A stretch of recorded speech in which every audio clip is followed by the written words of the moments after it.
Nuevamente sean bienvenidos a estas discusiones de la materia de cirugía bucal. En esta ocasión vamos a seguir con el segundo subtema del primer tema relacionado a la célula. Vamos a hablar de lo que es el transporte de sustancias entre la membrana, ya sea de afuera hacia adentro como de adentro hacia afuera. Entonces vamos a comprender un poco más lo que es la diferencia entre difusión, transporte activo y ósmosis. Arrancamos con el tema.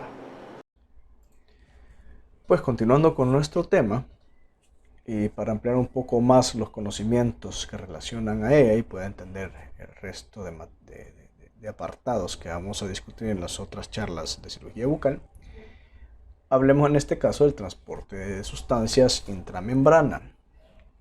Recordemos un poquito lo que hablábamos de la membrana plasmática, que es una membrana semipermeable, la cual pues entre sus funciones vamos a tener lo que es la regulación del paso de sustancias a través de ella, separa un medio químico del otro y regula el contenido interno de la célula o de un organelo membranoso. ¿Qué quiere decir todo esto? Como recordábamos, es la que va a decidir si permite pasar o no pasar sustancias, a través de ella, de afuera hacia adentro de la célula.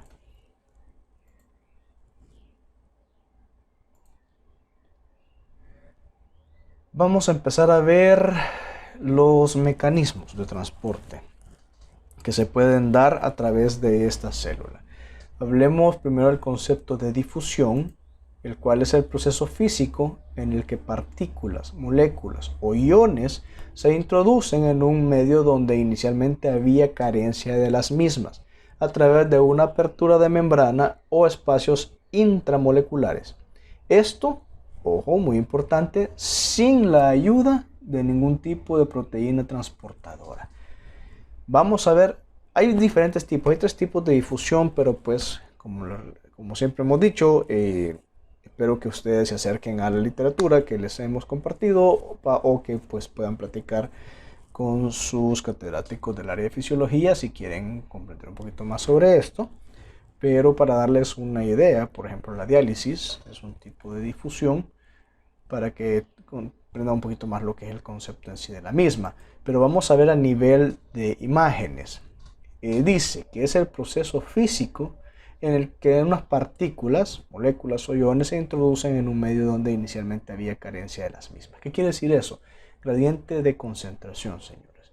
O sea, estamos hablando de que en esta imagen, por ejemplo, hay una mayor cantidad de solutos de un lado de la membrana.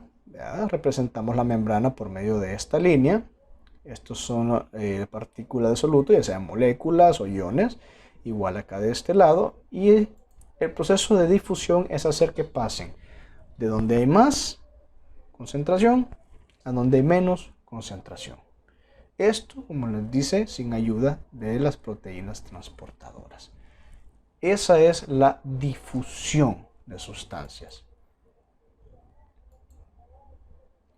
Vamos a diferenciar, para que comprendamos también un poquito más de este proceso, lo que es un soluto de un solvente. Por ejemplo, cuando hablamos, o más adelante hablemos, de los fármacos, o por ejemplo específicamente de los cartuchos de anestésico, ahí es cuando vamos a diferenciar y vamos a tener bien claro lo que es el solvente, que es el líquido, donde se disuelven todas las sustancias que van a generar pues la reacción que nosotros queremos al momento de inocular o inyectar esa solución, ese solvente en un paciente. El soluto disuelto en ese solvente es el que vamos a nosotros tener como un mecanismo de acción. El soluto, para estar un poquito más claro, es una sustancia que por lo general se encuentra en menor cantidad y se disuelve en un líquido o solvente. En este caso, estaríamos hablando que el soluto vendrían siendo estas moléculas o estas partículas que estamos señalando en este momento, y el solvente, que es la sustancia que suele ser líquida y aparece en mayor cantidad en lo que es donde se disuelve el soluto. Todas estas partículas, estas moléculas, vean, por ejemplo, si volvemos a hablar de la parte de anestésico, estas podrían ser la sala anestésica, ¿vea? O el antibacteriano, el conservante, el preservante, y están disueltas en este solvente. Este vendría siendo el solvente, donde el soluto se encuentra disuelto. En este caso, hay una mayor concentración de soluto de un lado de la membrana, ¿vea? Y menor cantidad de soluto en la parte exterior de la membrana. Al igual, hay una mayor cantidad de solvente, ahorita en este momento, hay una mayor cantidad de solvente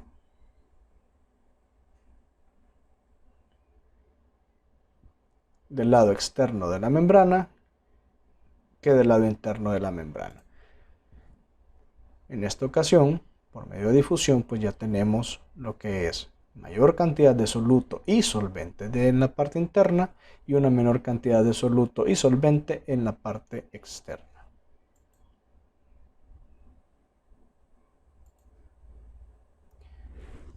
Conozcamos lo que es el fenómeno de la ósmosis. Este consiste en el paso del solvente, que ya tenemos claro cuál es, de una disolución desde una zona de baja concentración de soluto a una de alta concentración de soluto. Y estas están separadas, pues, en el caso de que estamos hablando de las células, están separadas por la membrana plasmática, que es semipermeable. Observamos en esta imagen que tenemos mayor cantidad de soluto en la parte interna de la membrana y una menor cantidad de soluto en la parte externa. Más sin embargo, el solvente está en mayor cantidad o mayor concentración en la parte externa. Entonces la ósmosis es prácticamente el proceso en el cual ese solvente, a pesar de que hay una mayor concentración de soluto en la parte interna, ese solvente pasa por medio de ósmosis al lado donde tenemos una mayor concentración de soluto. Eso es la ósmosis. La presión osmótica sería la presión necesaria para poder detener esa ósmosis. En este caso, las flechas están haciendo el papel de la presión osmótica, pues para que se comprenda, vendría siendo esta fuerza que generan estas cosas para evitar que siga habiendo transporte de solución, de solvente hacia el otro lado de la membrana. Manejando un poco más estos conceptos, podemos hablar entonces de lo que es el gradiente de concentración. El gradiente de concentración es la diferencia de concentraciones de solutos o sustancias disueltas entre dos medios separados por la membrana. ¿Verdad? Gradiente de concentración, qué tanto está concentrado o qué tantas moléculas hay de un lado u del otro. En este caso hay una mayor concentración en la parte superior, que vendría siendo la parte externa, y una menor concentración. El gradiente es menor en la parte interna de soluto, ¿verdad?, que en la parte externa. En la parte externa el gradiente de concentración es mayor, en la parte interna o inferior el gradiente de concentración es menor. En este caso, venimos y tenemos que el mayor gradiente de concentración de solvente está en el interior y una menor de concentración de solvente en el exterior.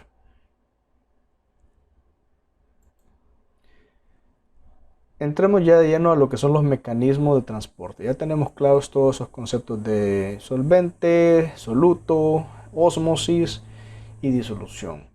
Ahora hablemos de los mecanismos en sí, cómo funcionan los procesos de transporte moleculares intramembrana. Tenemos dos tipos: el transporte pasivo y el transporte activo. ¿Cuál es la diferencia entre uno y otro? Es sencillo. En el transporte pasivo no se utiliza ATP para realizar este intercambio molecular.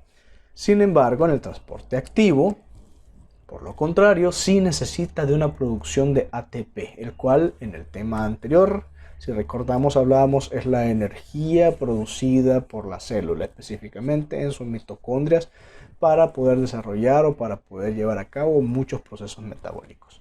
Entonces, esa es la diferencia puntual entre uno y otro, entre un tipo de transporte pasivo y el activo.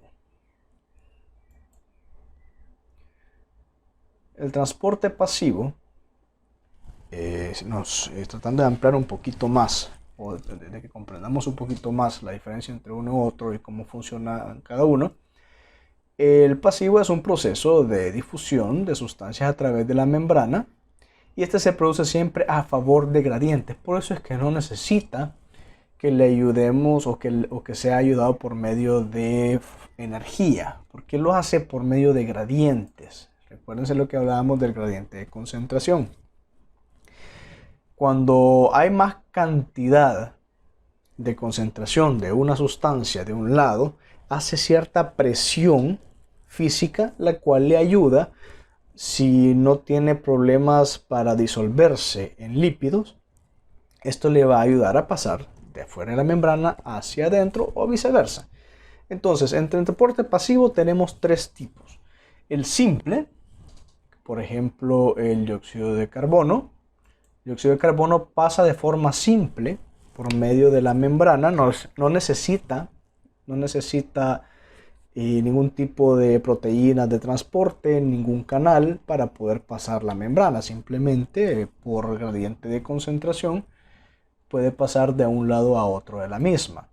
Por otro lado tenemos el transporte pasivo facilitado, el cual sí ya utiliza canales proteicos. Utiliza ciertos canales proteicos, el cual son afines a estas sustancias, a estas moléculas, y permiten pues libremente el paso de un lado a otro.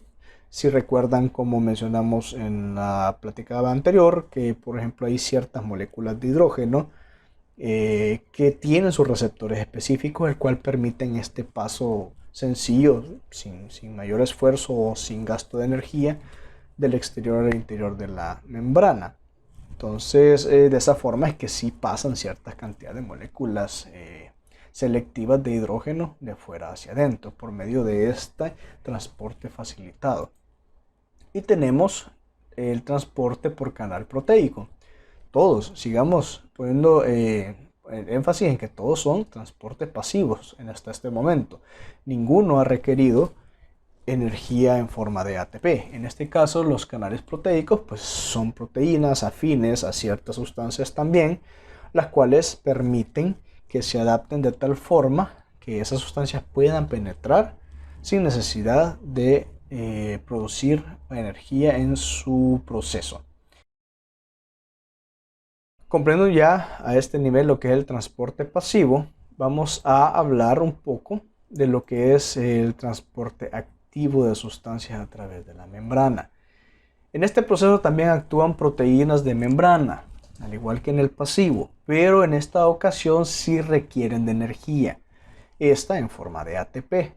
Lo que va a hacer es transportar las moléculas al otro lado de la membrana, ya que se produce el paso de sustancias en contra de gradiente.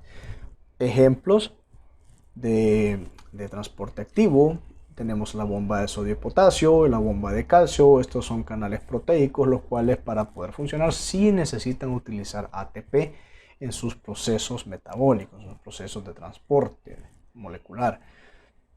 Podemos ver, por ejemplo, vamos a simular que este es una bomba de sodio y potasio, que es la que más conocemos nosotros, con la que más familiarizados estamos, pero ahorita entenderemos un poquito más cómo es que funciona el transporte activo o por qué es un transporte activo el que genera la bomba de sodio y potasio. Por ejemplo, recuerden que por gradiente de concentración o por una actividad termoeléctrica logramos penetrar varias moléculas de sodio al interior de la célula, lo cual no es normal. Recuerden que el sodio tiene que estar en mayor concentración en la parte externa y son moléculas bastante grandes que no pueden pasar a menos que estén deshidratadas por estos canales. Entonces, para poder hacer la expulsión del sodio, que ya se vio el mecanismo donde hubo ya una reacción, donde fosforilizó los canales y hay una hipersensibilidad y se hizo ese traspaso previo, que pues lo hablaremos en otra de las clases de la fisiología neuronal o la fisiología del dolor. Pero ya, por ejemplo, se hizo, ya el potencial de acción ya se generó, ya se incluyeron las moléculas de sodio al interior, pero ¿y cómo las sacamos? Pues aquí es donde entra en función la bomba de sodio y potasio, que en este caso sí necesita energía en forma de ATP, ¿verdad? Por medio de estas enzimas ATPasa se degrada el ATP hasta formar ADP. En el proceso se libera energía, ¿verdad? Y esa energía es lo que hace que las tres moléculas de sodio pasen al exterior, que es donde deberían estar, y las dos moléculas de potasio puedan penetrar por medio de esos canales y regresar al interior donde donde corresponde su mayor concentración en un estado de reposo celular. Y es así pues como tenemos el transporte activo, el cual si logramos ver en el punto en que el ATP se degrada por medio del ATPasa para formar ADP, en ese pequeño momento cuando se genera esa energía, esa liberación de energía, es que se da ese proceso de transporte. Ese es el ejemplo como que más característico, lo que más deberíamos estar familiarizados nosotros pues en el área de odontología, en relación a lo que son las bombas de sodio y potasio, bombas de calcio y otro tipo de bombas proteicas o canales proteicos que constituyen las células de nuestro organismo. El transporte activo, a su vez, se divide en dos tipos de transporte: el activo primario y el activo secundario. El activo primario, volvemos a tomar el ejemplo del sodio y del potasio. En el caso del activo primario, el transporte activo primario, la energía procede directamente de la excisión de ATP o de algún otro compuesto de fosfato de alta energía. Viene siendo el mismo ejemplo de la bomba de sodio y potasio. O sea, el proceso de transporte activo primario es el que se da cuando el ATP se degrada a ADP.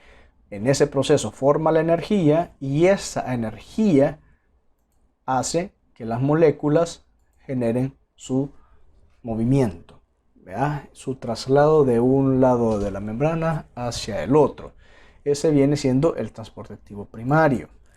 Y el secundario, este procede como residuo de la energía que se ha originado mediante el proceso del transporte activo primario. Al haberse realizado esta energía, el cual sacó ciertos moles de sodio y dejó regresar los moles de potasio, en ese momento que se generó esa energía hay ciertos residuos, los cuales ciertas partículas utilizan a su beneficio para poder trasladarse también de un lado a otro. Ahora, dentro de este transporte activo secundario, transporte activo primario directamente al momento que se genera energía de ATP. Transporte secundario es el que queda del residuo de ese proceso de primario. Este a su vez se divide en dos tipos: el cotransporte y el contratransporte. El cotransporte arrastra de una molécula que se traslade por medio del transporte activo primario, que vendría siendo, hablemos primero de este, entra el sodio. Entonces, lo que va a hacer, por ejemplo, un ejemplo específico, son moléculas de glucosa y aminoácidos, los cuales al haber ese intercambio, luego que se generó la energía, al degradarse el ATP, luego de haberse generado esa energía, quedan ciertos residuos, los cuales cuando entra la molécula de sodio, estas dos moléculas, tanto de glucosa como aminoácidos, aprovechan toda esta energía residual para poder penetrar al interior de la célula. Y es así como empieza a dar la formación, el proceso de glucólisis, porque la glucosa entra gracias a que el sodio logró penetrar, ¿verdad?, estos canales. Eso sería el cotransporte. Se transportan en conjunto las moléculas de un lado a otro, pero a favor de la dirección en que va una molécula la cual ha sido estimulada por la degradación o la energía formada del ATP. Y el contratransporte vendría siendo prácticamente lo contrario. Volvamos a ver el sodio en el momento que entra por medio del canal proteico, ¿vea? Como transporte activo secundario siempre va a permitir, así como entró a favor de la dirección en que venía el sodio, entró la glucosa y los aminoácidos, en este caso el hidrógeno y el calcio van a ir en dirección contraria a la que entró el sodio, pero siempre utilizando ese residuo de energía primaria. Esto vendría siendo, vea, el contratransporte, que es el arrastre de una molécula en dirección opuesta a la molécula que se traslada por medio del transporte activo primario. Hablemos un poco de las proteínas transportadoras. Ya hablamos de cómo se transportan las sustancias. Ahora tratemos de ver o de comprender en realidad a través de qué se transportan esas sustancias, las cuales serían las proteínas transportadoras. Las proteínas están ubicadas a lo largo de la membrana plasmática, conformando una red intrínseca de canales, bombas y sistemas transmembranosos que transportan nutrientes, fármacos, macromoléculas y diferentes sustancias, como lo hemos visto a través de estas dos charlas, de estas dos pláticas. Entonces, estas proteínas pueden ser bombas, pueden ser canales, ¿verdad? La idea es que a través de ellas se transportan estas sustancias, por eso son proteínas transportadoras, ¿verdad? Hablemos nuevamente para verlo gráficamente. Tenemos una proteína y tenemos un fármaco. La proteína transportadora lo que va a hacer es unirse a su receptor. Media vez el fármaco entra, se une directamente a una proteína transportadora, esta entra a una bomba o entra a un canal receptor específico y permite que esta sustancia, ese químico, ese fármaco, pueda penetrar a nivel interno de la membrana y puedes empezar a generar ya sus funciones farmacéuticas. Esas serían las proteínas transportadoras. Ahora hablemos un poco de lo que son los canales proteicos. Las proteínas de canal participan en la formación de poros hidrofilizados, que son llamados canales iónicos. Se puede decir que cada canal es específico, ya que posee afinidad para con un ion en particular. Existen diferentes tipos de canales. En sí, en realidad se refiere a qué es lo que los va a activar, porque hay canales abiertos y hay canales cerrados. Tantos canales proteicos como proteínas de transporte son similares. Pues los nombres se puede ser un poco confuso en este caso, pero al final todas son proteínas. Lo que les va a dar su nombre o su función es en realidad la forma en que ayudan a las sustancias a pasar de un lado a otro. Esa es la diferencia entre una y otra.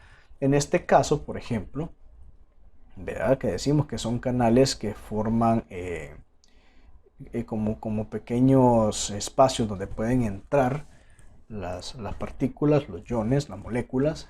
Estas sí tienen como unos pequeños agujeritos, como unos pequeños túneles donde pasan esas sustancias. Vamos a ver el ejemplo, por ejemplo, del sodio. En este caso hablaremos de un canal. Acuérdense que el sodio puede pasar por canales o puede pasar pues, por una proteína integral. Dependiendo de la situación, dependiendo de la membrana y dependiendo en sí de la afinidad que tenga cualquiera de estas dos estructuras a la molécula de sodio o la molécula o partícula que quiera entrar al interior celular. Vamos a referirnos a las proteínas que forman canales que dependen directamente de cambios eléctricos.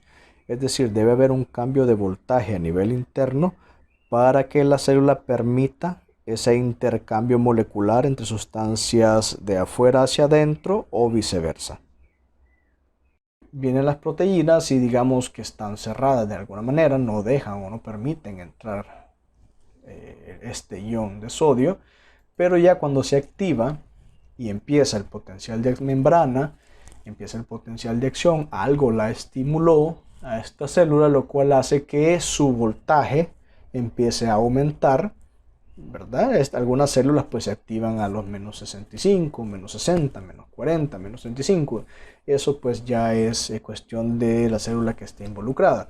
Pero en este caso, como ejemplo, podemos poner de que de 90 pasamos a menos 60. Menos 90, estaba en reposo, no pasa nada, aquí está el sodio, pero al haber un estímulo, ¿verdad? Y la célula, el entorno celular, genera un aumento, porque acuérdense que en este caso está aumentando la electronegatividad, entonces aumentó a menos 60, y en ese caso el sodio, al abrirse las compuertas de estas proteínas de canales, ya puede entrar con mayor facilidad al interior de la célula. Y estas son canales proteicos que son activados por voltaje. Por otro lado, tenemos los que son activados por medio de un químico o ligando, que venía siendo un sinónimo, químico y ligando, para que lo comprendan en la literatura cuando lo lean. En este caso, estos canales van a ser activados por medio de ciertos receptores que se encuentran ubicados en lugares específicos, ya sea de los canales o de las proteínas integrales. Aquí lo que va a pasar es que, por ejemplo, este fármaco ustedes lo depositan en el intersticio, va a llegar a formar una combinación con el receptor específico de él, ¿vea? Y al colocarse, al unirse a este receptor, la compuerta del canal se va a abrir. Y al abrirse, nuevamente, el ejemplo que poníamos, el sodio va a poder penetrar al interior de la célula. Y estos son quizás los más comunes, o lo que más nos interesa que ustedes comprendan cómo funcionan de todos los que son los canales proteicos. Uno es de voltaje, el otro es ligando más, sin embargo pueden ver que hay diferentes tipos de apertura o de mecanismos de apertura, activación mecánica. Hay otros que, como les mencioné, no tienen compuertas, pero la idea es que ustedes comprendan un poco más cómo funciona ese traspaso de sustancias de un lado de la membrana hacia el otro, para que estas ya dentro de las células las interpreten, las que conozcan este lenguaje bioquímico, interpreten, sepan qué hacer con esta información y puedan dar una respuesta al organismo, ya sea favorable o no favorable para el mismo. Y pues, para ir terminando con esta segunda plática, solo recordar un poco que también el transporte intramembranoso incluye lo que son el transporte de macromoléculas, que esas ya las vimos en la plática anterior, que hablábamos de la endocitosis y de la exocitosis. En este caso, recordemos, la endocitosis es el proceso por el cual células captan partículas del medio externo. Por ejemplo, tenemos acá en la gráfica, aparece una bacteria, tenemos a un neutrófilo, el cual está haciendo su función de fagocitar a esta bacteria por medio de endocitosis. Y por el otro lado, ya media vez se haya metabolizado, se haya degradado por medio, recuerdan, de los lisosomas, o en el caso de que sean necesarios los peroxisomas, hayan pasado por el retículo endoplasmático o por el aparato de Golgi, estos hayan creado ya sus vesículas para ser excretadas, luego vengan a exocitar esas sustancias o esos restos metabólicos fuera de lo que es la célula, que en este caso, como decíamos, sería el neutrófilo que lo fagocitó. Vean, el que ingirió esa bacteria, dando como resultado estos nitritos, los cuales son expulsados pues al exterior de la célula, ya completamente digeridos. Luego de haber visto cómo se da el transporte intramembrana, podemos terminar mencionando pues que la velocidad de este transporte, la velocidad con que van a pasar sustancias de un lado a otro, van a variar dependiendo en sí de la liposolubilidad o hidrosolubilidad de la sustancia que quiera traspasar la membrana, qué tan hidrosoluble o qué tan liposoluble sea en su consistencia. el gradiente de concentración, donde esté más, recuérdense que donde hay mayor cantidad de soluto, pues va a hacer cierta presión para poder penetrar a lo que son los componentes de la membrana, y el tamaño en sí de la molécula. Una bacteria, no es lo mismo el tamaño de una bacteria al tamaño pues de una sal de medicamento, una sal farmacológica. Eso va a depender de la forma en que sea más o menos rápido absorbido por la membrana celular. Y por último, pues la polaridad, su carga ya sea positiva o negativa, y la afinidad que tenga con la zona o el sector de la membrana donde esté ubicado o donde sea reconocida esta sustancia, va a permitir que sea más o menos rápido su transporte tanto hacia adentro como para fuera de la membrana en sí. Nuevamente les comparto las referencias bibliográficas que nos ayudaron a desarrollar este tema, y espero que quede un poquito más claro todo el concepto de transporte intramembrana. Bueno, esperamos que tengamos un poquito más claro lo que son las diferencias entre mecanismos de transporte intramembrana, y en el siguiente apartado vamos a discutir lo que es el potencial de esta membrana y el potencial de acción. Espero nos acompañen y sigamos aprendiendo juntos.